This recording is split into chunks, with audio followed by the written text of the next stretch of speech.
but then I knew something was wrong. Time is ticking away from my mom. You saved your mom's life.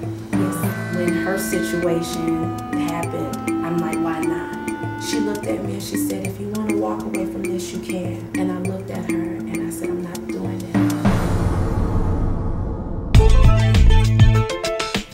Hi, this is Glenn Bean. I'm back again with Real Talk. This show is I think it's an extraordinary story. It's a very interesting story. It's a feel-good story. It's about a daughter who saw her mother as a best friend, and in the mother's time of need, actually came through in a magnificent way, an extraordinary way, and I can't wait to tell the story. But before I begin to talk to Monique Fluker is sitting next to me, wonderful young lady. Many of you don't know, but at least 26 million Americans suffer from chronic kidney disease. And it touches many people, many homes, and many people actually lose their lives to kidney failure. And so we're here to talk about how that particular disease touched Monique and her family. But not only that, Monique came out as a hero. And this made the newspaper, and it says, daughter gives mother needed transplant. Yes. You saved your mom's life. Yes. Now let's start. Let's start there. Let's start with the background story. Because the ironic thing is that your mother worked in a hospital, didn't she? Definitely, she still does. Tell me about your mom. Very strong-willed woman, very confident. She's a giver. She's always given so much to people. I watched her raise me, and then my grandparents helped her raise me as well. And those same people that helped her raise me, she took care of them. So when her situation happened, I'm like, why not? Okay. But she's an awesome And your mom's name is? Her name is Linda Fluker. How many children does your mom have? It's just me. It's just you? Yes. So all of her love and her energy, she poured into her daughter. Definitely. And it was her high blood pressure that caused her kidney to fail. And because she was taking care of my grandmother so much, she wasn't putting attention to herself. So she missed her appointments and things of that sort. Chronic kidney disease can lead to kidney failure. Definitely. If you don't pay attention to the details, the medical details. Definitely. How old was your mom then? My mother, she was 49 at the time. My birthday around September 6th, both of us had woke up, and I noticed her color. She was very dark, and her face was kind of clammy, but she was still tired. And I was like, I don't know what's wrong with you. And she said, I'm just tired. I'm like, how can you be tired? You just had 8 hours of sleep. But deep within, I knew something was wrong. So the day after my birthday, I went home, but I still didn't feel right leaving my mom after being home in Miami.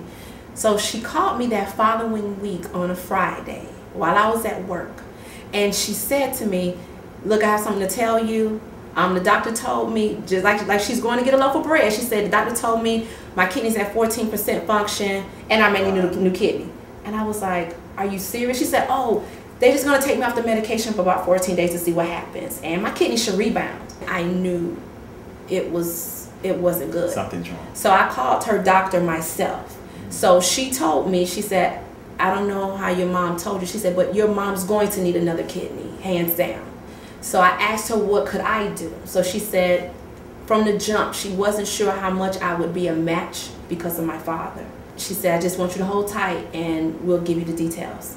So after that, I had told my close friend about it, and he was very encouraging. And he said, look, whenever you guys get the list together, I want you to make sure my name is on that list as well. You live in Atlanta, yes. And your mom lived in Miami. Yes. And then the next step was the test. And this test happened here in Atlanta? The first test was just to do the tissue typing. When I went and got my blood taken, everything kind of seemed to went okay. At that point, they called me and said, listen, you're O negative, you tissue type with your mother 3, so you're a comfortable match. I was excited about that. So I was happy, so that I had to go to the next stage of the testing. And when I went to go to one of the facilities, one of the testing facilities to get tested, I had the paperwork in hand showing that the hospital in Miami would pay for the expenses, and they turned me away. Who turned you away? I don't want to say their name, but their facility here in Georgia. You don't want to name it? I don't want to name them. Why don't you want to name it? You want to know. You want to know? It was LabCorp. They turned me away. Why? They said that because they didn't have an account with them, they couldn't do it. But what the nurses and doctors couldn't understand in Miami, that they've had donors that come from all across the country to give, you know, an organ to a family member in Miami, and they never had that problem with the other locations. But they didn't understand why Georgia was giving me such a hard time. So at that point, I just said, listen, I don't care about them at this point. Let me just fly home and do the testing. And they were like, where are you going to incur these flight costs? I was like, I don't care. Time is ticking away from my mom. What the doctors recommended is acceptable, and a life is dependent upon it. Then I don't know what was taking place at that time. But at least you had the fortitude to say, you know what, that's fine. You're telling me no, but there's a yes somewhere else. Exactly. Right. Exactly. And then what was your next step? So my next step was I made an appointment with the nurses in Miami. So I made my plans. I flew home. Glad to see my mom. I had already knew that those 2 days were going to be rigorous. When I got into that facility, that seemed like the time when my life changed, because I was around people that had just received transplants.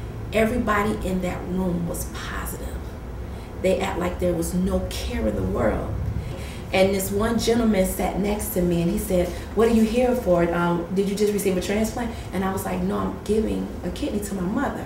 Everybody in the room stopped and came over to me. Oh my God, God bless you. Oh my God, this is such a good thing. To me, it's like, it's nothing because this is my mom. Of course I would give. What you were doing was saving a life, and the life that you were saving, your mother kind of represented them. Exactly. Wow. So I felt energized and I was okay, and I was like, all right, good. And I went through that first day of testing, and then I thought I was going back for that next day. And when I went back, that's when they started doing the full examination. And the lady looked at me and she said, your blood work is fine, but I wouldn't operate on you today. And I was like, why not? And she said, you're overweight. I need you to lose 20 pounds. I was like, okay, how much time are you giving me? And she said, when are you coming home? I said, around Christmas time. She said, you have until Christmas time to lose these 20 pounds. That day when we walked out of the office, she looked at me and she said, if you want to walk away from this, you can. And I looked at her and I said, I'm not doing that. I'm going to do everything in my power to lose this weight. Okay. And you felt that you were going to do everything in your power to save your mom's life because she represented what to you? What was she to you? She's life. I always say,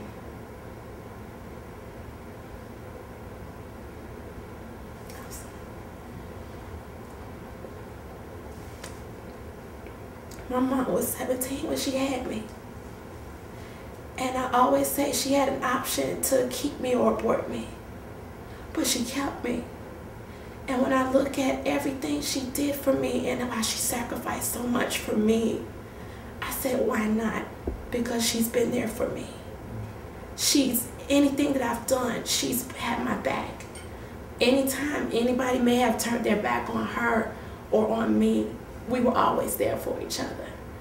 And when I looked at, we had just buried my grandmother the year before. And I know my grandmother meant so much to her. And she meant so much to both of us. Mm-hmm. And I said, that's when I had that conversation with God and said, no, God, you can't take her too.